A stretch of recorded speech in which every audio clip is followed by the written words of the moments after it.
Hello friends, I am Baltmatrix, and today, unfortunately, the shuttle is grounded. Skies are cloudy, COVID is rampaging. Instead, we are going to be taking a look at a figure from China.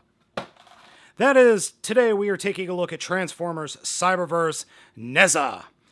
I think that's the correct pronunciation. I did look this up beforehand, and the website pronunciation said Nezha, no pronounced H. So yeah, this is a Transformers Cyberverse figure. I picked this figure up over at sirtoys.com. Now this thing scales to around an Ultra class figure. I'll do some size comparisons here once we get it out of the packaging. That's about it. We've got the figure. It has some Brainmaster Gimmick. Then here at the bottom are some other figures in the line. Now these three are a 3-pack set. The whole line is supposed to have 3 Ultra class figures like Nezha here, that green one and that yellow one, but they've kind of been put on hold until the whole coronavirus thing is cleared up. Alright, let's go ahead and open them up and take a look. Getting the figure and the accessories out of the packaging was pretty easy using just a good old pair of modeling snips. Getting the directions and this little thing out of the packaging was a little bit more difficult, but nothing just good old brute force wouldn't fix. So it comes with a couple of accessories. First off is this ring called the... You know what? I'm not even going to try to pronounce that because I've heard it pronounced 4 different ways in my Googling. So if you speak Chinese, King-kun or King-kun, that's probably incorrect, and I'm sorry. And a fire-tipped spear. Now, I firmly believe that Hasbro did not fully produce this figure because simply this thing is too darn well painted. The figure has lavender pants, red for the vest or armor, then the pink highlights, the pink and green earrings, well-painted face and head, and it just works. It's really well done. He looks really good. Head can move side to side, arms can move up and down, and the figure can kind of sit, sort of. The legs don't move all that well because of the plastic here at the skirt armor. Now, in terms of size, we are looking at something that is roughly the same size as a Titan's or Prime Master. That's Quake's Prime Master specifically. Now, what is more traditional Hasbro fare is the actual figure itself. The paint is okay. It's not bad. I think it could be a little bit better, but it's not bad. The face is a little bit blank. I would like a little bit more detail on the face, but what are you going to do? To get the chest open is actually surprisingly easy, and the trick to it is not to start at the chest, but start at the skirt armor. Come to the skirt armor and just grab the bottom here and pull it away from the body, and then it opens all the way up. So then we can take our little dude here and just put him in there, and he fits snugly into place, and close the doors over his face, and he's now trapped for life.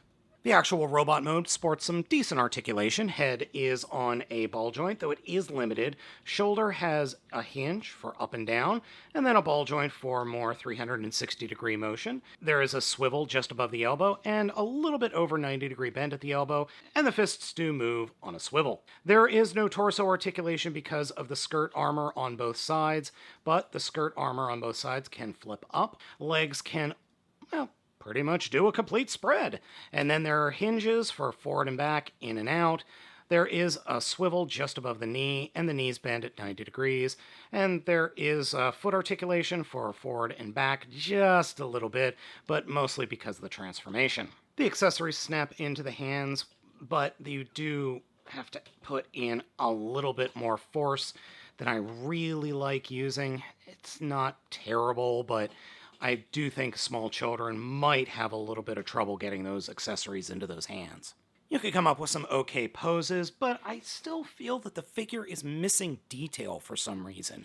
I think that the chest and maybe the legs could use some panel lining. That would be nice, and I would really like to see just a little bit more detailing on the face. Otherwise, the figure looks fine, except, the giant car kibble that's sitting on the back of the figure. not that big a deal, actually, because from front on, it looks fine. For some quick size comparisons, here are Siege Prime, Earthrise Prime, Warrior Class, Cyberverse, Optimus, Deluxe Class Cyberverse, Optimus, and Bumblebee, and then Cyberverse Ultra Class, Rack and Ruin, and Clobber. As you can see, this figure scales better to the Ultra Class than anything else, really. And before we get into the transformation, both weapons can be stored on the back with no problem. There are these little slots that are just on the back, right here, and then one on the other side, and each accessory can peg in with no issue. The other thing you can do is peg the spear onto the ring, like so, and the figure can wield it like this, or it can actually store both of them combined like that on the back. You can store it like that, or you can store it like this. However you can make it on there. It'll work. But it's nice that they both combine and that they can both be wielded or held on the back. I really do appreciate that. Now let's get into Nezha's transformation. And it's actually not hard, and you can do the transformation with the little minifigure inside the chest. So, to start off with, we're going to take the arms and come to the arms and just turn them so that the bottom of the forearms are pointed to the back, and then just flip them straight back like so. And then point them towards the sky like that. Grab the entire backpack, flip out and unfold the hood and the top of the vehicle mode, and fold that up over the head, and then just bring the shoulders up, and they will peg into the front of the car mode. There's a little slot there at the top of the shoulders, or the tip of the shoulders, and there's a peg right there at the tip of the car mode.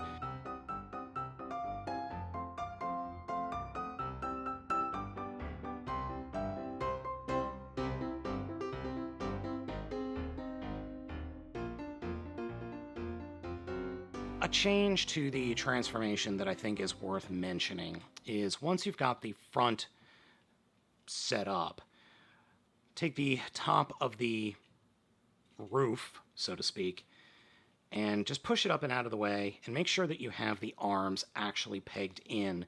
There are pegs underneath the hood that need to peg into the shoulders. Then take the hands and put them all the way forward like it's some kind of weird robo-mummy. And make sure that the hands or the open thumbs are pointing out like this. Then we can come down to the feet and combine the feet together until they snap together. Come to the back of the legs and open up the back of the legs.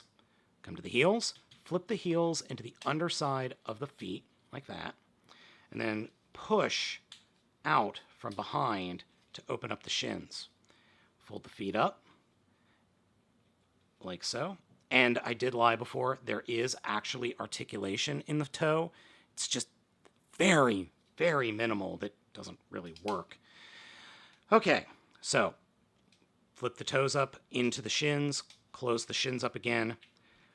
In the back, flip the legs all the way around like that. Close up what were the shins to the underside of the car. Come to the back and close up the knees to the back to make the back bumper. Now, this is where things get a little weird. Open up the shins again and look right here at the very tip. I'm going to try and zoom in for you. It is incredibly difficult to tell, and it's very, very tiny, but there is a little peg sticking off the end here. It's very, very small. At the top of the roof, there is a little clip that those will slide onto. So what you want to do is drop the roof down and slide those clips or those pegs into the clip. Because if you don't do it and you just try to push it in, you're going to break it. Once that's slid down, you can then close the shins up over them and they will snap into place. You might have to use a little bit more force than you want, but I found that that is the most efficient way. I wish I could tell you what vehicle mode this is. It seems like a custom, like Rolls-Royce coupe, or maybe even a Bugatti. It's not a Veyron or a Chiron. I'm not sure what this is supposed to be, but it is definitely a very, very expensive sports car. and it rolls pretty well. I would have loved there to have been some paint on the wheels because, man, the molding on these wheels, really nice. Like, I wish there was some paint done there because those wheels are just, those hub, or I should say the hubcaps, just really well done. And the overall aesthetic of the vehicle mode works well. It's painted pretty nicely, the designs work, and yeah, it's pretty good. Now, on the top of the figure, there are some mounting points, specifically for the combined weapon mode, like that. So it can sit up there like that. Or you can do something a little bit sillier and just have one weapon going that way and one weapon sticking off that way. So you could do that if you wanted to, but I wouldn't. I would be doing you a disservice if I didn't do a size comparison for the vehicle mode. As you can see, the vehicle mode is definitely bigger and chunkier than both Bumblebee and Optimus Prime. I mean, it kind of dwarfs both of them. Well, what about the other car mode? And that is Hot Rod. Again, dwarfs it. As you might suspect, the figure scales a little bit better to the Ultra Class figures. Though, in Crusher and Rack and Ruin's case, it's a little bit smaller considering, well, Rack and Ruin are a tank and Crusher is a flying tank. Now, for those of you screaming at the video, one, you really should see a doctor and talk about anger issues, and two, yeah, I realize my video isn't perfect, and this figure isn't perfect, but it's fine. It's actually better than fine. The quality of the plastic here is something that I'm actually really surprised at because it feels really good. The plastic that's been used on this figure is far and away way better than any of the other Cyberverse Deluxe class figures. It's roughly the same quality, in fact it's a little better than the other Ultra class figures in the same Cyberverse line. So I'm really quite interested to see what the other two figures are going to bring to the table. I'm hoping that they are equally as good as Nezha here. And forgive me if I'm pronouncing that name wrong. I am not a native Chinese speaker, and I'm not even going to try and play one on TV. So, yeah, if I've pronounced that wrong, please forgive me. It's a good figure. It's fun. It's got a cute little gimmick. I actually do like the Breastmaster gimmick, or I'm sorry, Brainmaster gimmick. And for those of you who don't know, Breastmasters were something in Transformers Victory. Yes, they were really called Breastmasters. And then Brainmasters were Transformers Victory as well. So yeah, both of those things actually did exist. The set's cool. I like it a lot. Now I picked the set up over at sirtoys.com. Please follow the link down in the description to pick that up. And if you're sad that this video review does not contain Skylinks, well, here's some Skylinks.